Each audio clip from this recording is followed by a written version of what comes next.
সংগ্রামী উপস্থিতি, বাংলাদেশ আজ ভালো নেই, ঢাকা আজ ভালো নেই, নরসিংদী আজ ভালো নেই, গাইবান্ধা আজ ভালো নেই।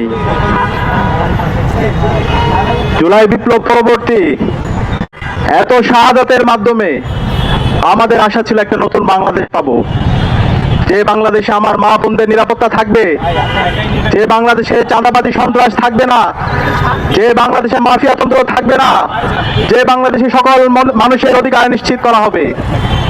এবং এই জুলাই বিপ্লব পরবর্তী আজকে নির্বাচন হয়েছে, নির্বাচন পরবর্তী আমাদের আশা ছিল সরকার আসবে, সেই সরকার হবে না, কোন একক বর্গের হবে না, সকল মানুষের, সকল দলের, সকল মানুষের অধিকার নিশ্চিত করবে সেই সরকার। কিন্তু আমরা দেখতে পেয়েছি আজকে এই সরকার শপথ নেওয়ার পরে 12 থেকে 13 দিন হচ্ছে, এই 13 দিনে তারা আমাদের এই দেশের নাগরিকদের জীবনের নিরাপত্তা তারা দিতে পারেনি, তারা আমাদের এই দেশের নাগরিকদের সম্পদের নিরাপত্তা তারা দিতে পারেনি, তারা আমার এই দেশের মা বোনদের ইজ্জতের নিরাপত্তা তারা দিতে পারেনি। আমরা দেখতে পেয়েছি নির্বাচন পরবর্তী 24 ঘন্টার মধ্যে সারা দেশে সহিংসতা। সেই ফেসিবাদী আমলে যেভাবে ভিন্ন মতের, ভিন্ন পথের উপর যেভাবে আক্রমণ করা হতো, ঠিক একই কায়দায় নির্বাচন পরবর্তী সারা দেশে সন্ত্রাসীরা বাড়িঘর ভেঙে দিয়েছিল। নির্বাচন পরবর্তী 24 ঘন্টার মধ্যে আমরা 4টা লাশ পড়তে দেখেছি, এবং একই সাথে সারা দেশে অসংখ্য মানুষের সম্পত্তিকে দখল করতে দেখেছি।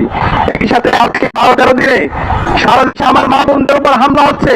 এই ঢাকা বিশ্ববিদ্যালয়ে এক দলের সন্ত্রাসীরা আমাদের বোনদের উপর তারা হামলা করেছে।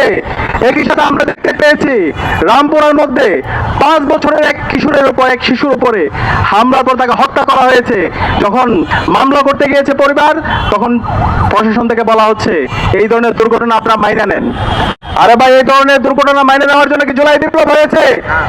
এত রক্তের মাধ্যমে যদি আমরা সেই ফেসিবাদী বয়ান শুনতে হয়, তাহলে আমরা ছাত্র সমাজ বেঁচে থাকতে আমরা এই ধরনের ফেসিবাদ বাংলাদেশে কায়েম হতে দেব না। পরবর্তীতে এলাকাবাসী যখন ঘেরাও করলো, এরপরে মামলা নেওয়ার পরে পরিবারকে ক্রমাগত হুমকি দেওয়া হচ্ছে মামলা তুলে নেওয়ার জন্য।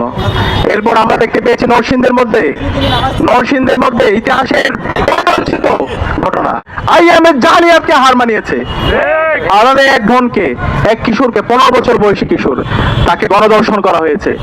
গণধর্ষণ করার পরে যখন সে বিচারের দাবিতে এলাকার বিএনপি নেতার কাছে গেল, পরবর্তীতে তাকে বিভিন্ন ধরনের হুমকি দেওয়া হলো, এবং এরপরে ওই পরিবারের সামনে থেকে, তার বাবার সামনে থেকে তুলে নিয়ে গিয়ে তাকে হত্যা করা হয়েছে।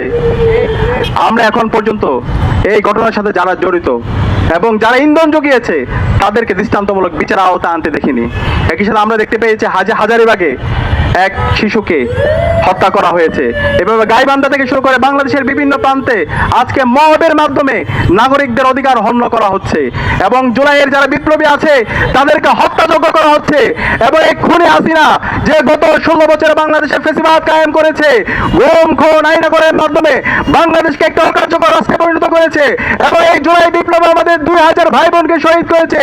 এই খুনি হাসিনা এবং তার দূষকদেরকে আবার বাংলাদেশে পুনর্বাসনের ব্যবস্থা করছে একটি দল। আমরা সাবধান করছি এই খুনি হাসিনা এবং তার দূষকদের বিরুদ্ধে বর্তমান সরকারকে জিরো টলারেন্স নীতি ঘোষণা করতে হবে। এই বাংলাদেশে খুনি হাসিনাকে ভারত থেকে নিয়ে এসে তাকে ফাঁসির কাছে ঝুলাতে হবে, রায় কার্যকর করতে হবে। এই জুলাই বিপ্লবে যে আমাদের 2000 ভাই বোনকে শহীদ করেছে, খুনি হাসিনার মাস্টার মাইন্ড আছে, এই বাংলাদেশের বিচারের আওতায় নিয়ে আসতে হবে। তাদের আর কোনো অফিস খুললে এই বাংলাদেশের ছাত্র জনতা প্রতিরোধ গড়ে তুলবে। এই বাংলাদেশে আওয়ামী লীগ কোনো রাজনৈতিক দল না, আওয়ামী লীগ হচ্ছে সন্ত্রাসী সংগঠন। এই আওয়ামী লীগ দেশের স্বাধীনতা সার্বভৌমত্বের জন্য হুমকি। সুতরাং এই আওয়ামী লীগকে এবং খুনি হাসিনার দোসরদেরকে এই বাংলাদেশে বিচারের আওতায় নিয়ে আসতে হবে, এবং সারা দেশব্যাপী যে দর্শন হচ্ছে, যে সন্ত্রাস হচ্ছে, যে মাফিয়াতন্ত্র হচ্ছে, এই সন্ত্রাসীদেরকে দ্রুত সময়ের মধ্যে অ্যারেস্ট করে তাদেরকে বিচারের আওতায় নিয়ে আসতে হবে।